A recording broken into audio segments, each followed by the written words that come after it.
जय श्री राधा कृष्णा। भगवान परशुराम अवतार की कथा। भगवान परशुराम को भगवान विष्णु जी के छठे अवतार के रूप में जाना जाता है।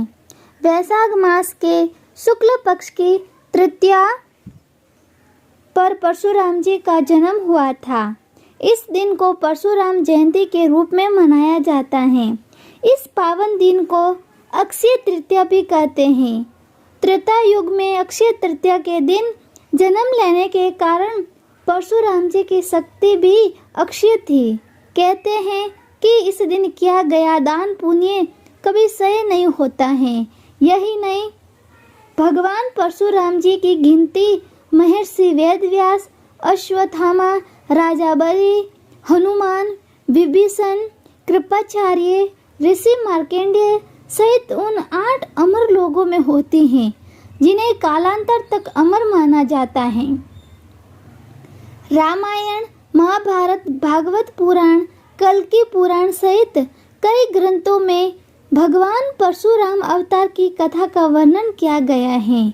भगवान विष्णु के 10 अवतारों में छठा अवतार कहे जाने वाले भगवान परशुराम को विष्णु जी का अवतार भी कहा जाता है।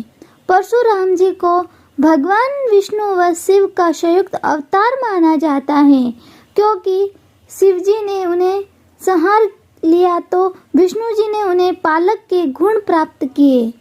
अध्यात्म रामायण में बताया गया है कि राक्षसों ने क्षत्रिय का रूप धारण करके जन्म लिया। वह पृथ्वी पर अनाचार व अत्याचार करने लगे। ये देख भगवान विष्णु ने परशुराम का अवतार धारण किया और दुष्ट राक्षसों का कई बार नरसंहार किया और भगवान परशुराम ने पृथ्वी को राक्षसों के भार से मुक्त किया। परशुराम अवतार का मुख्य उद्देश्य पृथ्वी से पाप का अंत करना है। साथ ही भगवान विष्णु के अंतिम अवतार को कल्कि को शिक्षा प्रदान करना है। भगवान परशुराम की भूमिका को देखते हुए उनका जीवन काल कलयुग के अंत तक निर्धारित माना जाता है। ब्राह्मण कुल में जन्मे भगवान परशुराम के पिता ब्राह्मण जमदग्नि तथा माता क्षत्रिय रेणुका थी। इसलिए परशुराम जी के अंदर ब्राह्मण व क्षत्रिय दोनों के गुण थे।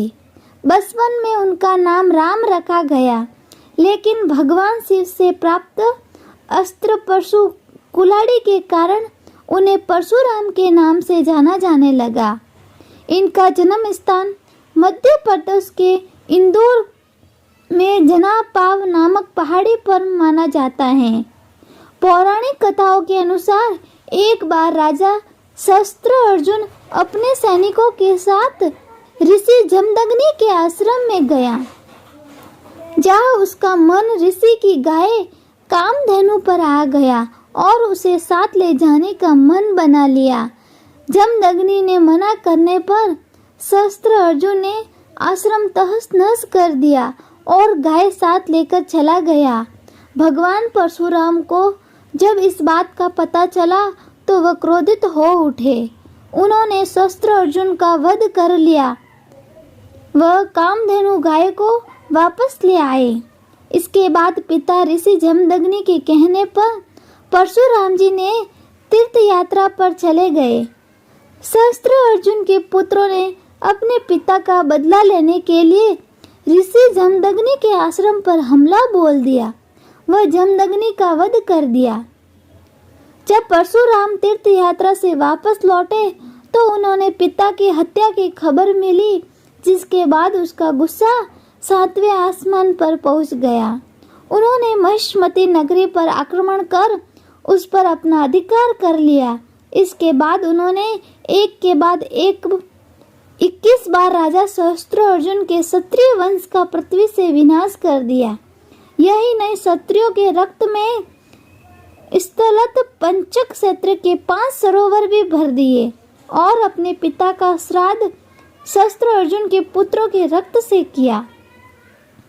परशुराम जी का क्रोध देख महर्षि चिक प्रकट हुए और उन्होंने परशुराम जी को ऐसा घोर कृत्य करने से रोका, जिसके बाद परशुराम जी ने अश्वमेध महायज्ञ किया और सप्तद्वीप युक्त पृथ्वी महर्षि कश्यप को दान कर दी।